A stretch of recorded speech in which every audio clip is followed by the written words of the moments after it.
Hello friends, it's Timmy here. This is the third part to my WMEA presentation. So this section is about music composition and it is specifically about Western classical music composition. And to start with, I'm going to begin with some glows and grows. So I think something that's glowing about this and something that's come a long way.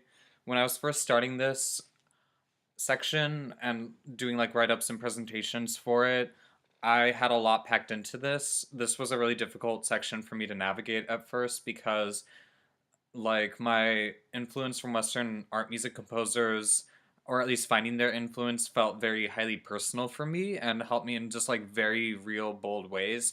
And it was just trying to find the proper simple ways to put the personal effect that this music had on me and do it really concise, because technically I do not want this section to be overly analytical of classical art music composers, because that's not the point. The point is more so that finding relevancy with the works of these composers helped me in the long run. So I feel like I've come a long ways with trying to have this write up about music composition. I feel like I've been able to get highly personal details and truths compressed down into much simpler, pithy statements. um, I really like how this section is very well connected with the pop music samples. I feel like that just leaves an easy flow for this presentation. And I really appreciate my reflection points over the importance of theory and feelings of universality in theory and composition. And other thoughts about this presentation. Obviously, I talked about my voice before, and just wanting to be cautious of how I actually sound when I'm actually physically giving the lecture in the clinic. Um, Another thing, the original draft and presentations I had for these, I had music samples of my actual compositions that were being played, and I have mixed feelings. It's not in this one. It's not actually played within the time frame of this presentation, and I feel like part of it is good because I feel like it was a little pretentious of me to be showing my compositions, and because I wasn't trying to play these compositions because I think they're necessarily great, outstanding works of art. It's more just the point of that I felt like I was relating to humanity similarly to how Western art music composers were, and that helped me in the long run. Um, but at the same time, I just have such mixed feelings about it because I cut it out for time constraints, but I wish I can also leave some sort of an influence on my audience to listen to the pieces in their free time because it's still available in the Google Drive.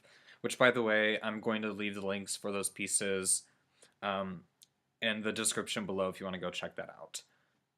So yeah, my only final grow and thoughts to consider on this. Um, on sections about pedagogy, I wanted to have a little bit more to say about diversity and intersectionality in music and that place for it in the classroom, and questions of cultural appropriation. And I wonder, I don't know, I kind of want to have a little bit more interrogation of thinking did Western classical art music composers like did I feel universal truths with them because of aspects of my identity? And let's say there are students that don't necessarily share those identities with me. Like, what if they don't find those same universal truths in music that I found through my personal meanings? Like, how can I approach them? And I mean, I think the answer to it is, of course, having diversity within the classroom, but then there's lots of complicated questions about cultural appropriation. Basically, this was a point I wanted to develop when I wrote the draft for this, but I kind of let it slip by the wayside. But it'd be good for me to just revisit. And just a few other things. So in this recording, you're going to hear a car horn at some point. That's because I guess there was a car that was driving by my house when I was recording it, so sorry about that. And another thing, I've been recording these videos for the lectures kind of earlier, so if you see any of my other videos that aren't on the fluffy week where my appearance looks kind of different or if my hair is changing, that's because it's much later than when this is actually being recorded. And let's start this section. I hope you enjoy it. Moving into this section about music composition, I'd like to mention some of the artists you heard in the samples. And the second sample, you heard Frank Zappa. He was an absolute music virtuoso and was composing classical music even since his beginning rock band days. The year he passed away, he sold out concert halls in England with his orchestral works and recorded his final album of modern classical music called The Yellow Shark. And the third sample, you heard a track by Bjork. Bjork has always been at the forefront of technological innovations in music videos and also very involved with classical music settings. She recorded a film score for a movie called Dancer in the Dark, and she has an album called Vespertine where she collaborated and arranged with a harp player, a women's choir from Iceland, music box, electronic beats and samples, and occasional orchestration. You know, I was so awed and inspired by the character encouraging these musicians, and they filled me with such passion seeing how they blurred the lines between classical art music and pop music forms. Not only was their music valuable by their own merit, but also how they further opened up my music appreciation. They made me curious about what could be considered high art music, and it was when I took to composing during the 6th grade. And a highlight for me with composing was that no one was telling me to, and I was only doing it for my sake. When you have that kind of freedom to make that decision, there's a lot you can explore about yourself, even if it takes time for you to discover your meanings or what you're trying to get across. And my biggest discoveries was firstly that all of my best instrumental pieces had an influence from Western art music composers. After discovering this, I realized that despite living in different times and places, we were drawn to similar paradigms for composing for similar means of social context and understanding humanity. Frank Zappa, as well as the other artists in the overcompensated masculine music sample, inspired me to start composing with modern classical techniques. Octatonic scales, mixed meter, chromaticism morphed with familiar melodies, bitonality, ostinato, and unusual timbres. Through exploring these techniques, I came to be more knowledgeable about Stravinsky. Once I did more serious studies of his works and saw the historical context behind his music, it all made sense. Stravinsky's music came from a place of blurring identities, from national identities all the way to aesthetic identities of music's past to present, but all for the sake of creating a highly singular and theatrical identity. Seeing this social function made me gaze back on my own gender identity, and I realized how I use these techniques to express my own blurred relationship with masculinity, all to create my own theatrical performative version of this identity. Joni Mitchell, as well as some of the other artists in the overcompensated feminine music sample, inspired me to start composing with impressionistic techniques, parallel chord voicing movements, process-oriented above theory-oriented, radical reharmonization, and fluid sense of tempo. Through exploring these techniques, I came to be more knowledgeable about Debussy, a composer that was being played by my sisters in the house on piano. Once I did more serious studies of Debussy's works and saw the historical context behind his music, it all made sense. Many people place Debussy's music under the context of sensuality, eroticism, and creating a personal, subconscious language as a composer through music. Seeing this social function made me gaze back on my own gender identity, and I realized how I use these techniques to help me calm down and cope with my own experiences with body dysphoria. I started writing short prose based off some of my Debussy-inspired pieces, and all I was able to hear from the harmonic language and voicings was poetic imagery of a person working through dysphoria. This prose came to me through highly personal subconscious language. Near the very beginning of composing, I was using circle of thirds modulations, mode mixture patterns, and lyrical melodies. I had not been able to directly point towards a single musician that pushed me towards composing this way, but through exploring these techniques, I came to be more knowledgeable about Schubert. Once I did more serious studies of Schubert's works and saw the historical context behind his music, it all made sense. Many people in Schubert's time suspected him to be gay on the basis of his music. Culture and music academia placed his music under a gender paradigm of feminine. The arguments in musicological texts got complex in exploring these topics, with people arguing that his sexuality doesn't matter in his music, that the disorienting nature of circle of thirds and mode mixtures probably arose from mental health struggles, and that Schubert's music should be more placed under a label of alternative masculinity. Because he was deliberately participating in constructions of masculine culture with his music, as his musical language actually reflected typical narratives of gay men. Seeing this social function made me gaze back at my own gender identity, and I felt all this complexity in music history transcending to my own meaning making of my life experience. If you would have asked me at the time I was composing those pieces if it was reflective of my queer identity, I would have told you yes. I remember how deeply obsessive I was composing in this manner, and that my imagination cannot get past the aesthetic of mode mixture and circle of thirds for a long time. I remember this obsession came from trying to cope with my mindset that was facing the challenges of experiencing androgynous body dysphoria. I felt myself falling into those same socially constructed ambiguous gender paradigms that was attributed to Schubert's music.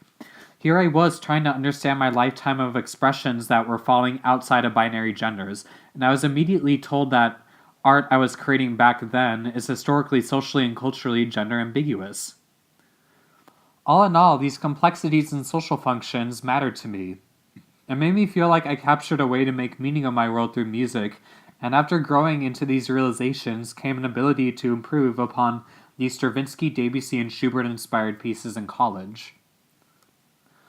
My relationship to my music education at school and college had ups and downs as a composer. Some of the pros are that when I reached college, I was able to premiere my pieces in special event concerts and for classes. Because I explored so much in composition, I felt very on top of my written theory and oral skills classes. In high school, I had a lot of encouragement from a guitar teacher of mine to keep composing because he was impressed by what I was doing. He helped direct me into ideas about theory and composition. Even with this encouragement, I was never required by anybody to compose, and I liked this. I'm not sure if I would have found so much personal meaning if I were instructed or required to compose. The cons are that while I premiered my pieces at college, I never played them with any ensembles in high school. I didn't feel able to culturally participate with my compositions. While I enjoyed finding personal meaning, I also regret not studying music history sooner, as it would have improved my pieces in feeling connected to musical legacy. And while my pieces were strong in harmonic language and ideas, I also lacked understanding around voicings and the structures of a melody. With this experience has come reflective questions over developing my pedagogy and what I want to do as a high school band teacher. I want my students to understand that music is a relevant subject to learn and that they are engaging in traditions that simultaneously ties them to and transcends across history. I wonder how I can help students understand how music theory of a piece informs the interpretations for performance. How can I teach music in a way that creates meaning and emotional truth in my students' lives while seeing historical connection and relevancy? Also, how can I accommodate any of my students that are exploring composing themselves? Some ideas I have for this is to obviously put an emphasis on teaching theory. I want my students to have a grasp on a 12 scales, knowledge around triadic chords, as well as understanding the chords of just intonation. But I want to go beyond that and also take time to talk about the theory behind how the piece is constructed. I'd really like to structure warm-ups by having daily consistent ones and also creating my own warm-ups based off the theory of a piece. I want the warm-ups based off a piece to push my students to be interpretive so we can think about how putting this into application works. I want to find multiple recordings for each piece and specifically take the time to decide upon what we want to emulate in the recordings and what we'd like to leave behind. In teaching the history, context, and relevance behind a piece, I want to deliberately pace giving this information in a way that allows for students to ease gradually into finding their own personal meaning. Some pieces you want to structure in that giving the context sooner will help reach personal meaning better. Sometimes giving the context too soon may delay grasping meaning and shaping interpretation, and is better for the musicians to gradually ease into it. Every piece will have its own personal criterion for doing so. If I have any students that share my same interest in composition, I'd be excited to work with them. It would be great to find the time either during school, in between classes, or after school to have ensembles or small groups try out their pieces. From personal experience, I know how hard it can be to understand how practical a piece is written for certain instruments. In regards towards being a mentor or accommodator for a composing student, I want to be fluid in my instructions with helping them understand the emotional and programmatic meaning they're trying to evoke, specific influences they are channeling, awareness of the music history they're aligning to, and what composers I could provide them with, instrument practicality, and what is trying to be evoked of the listener.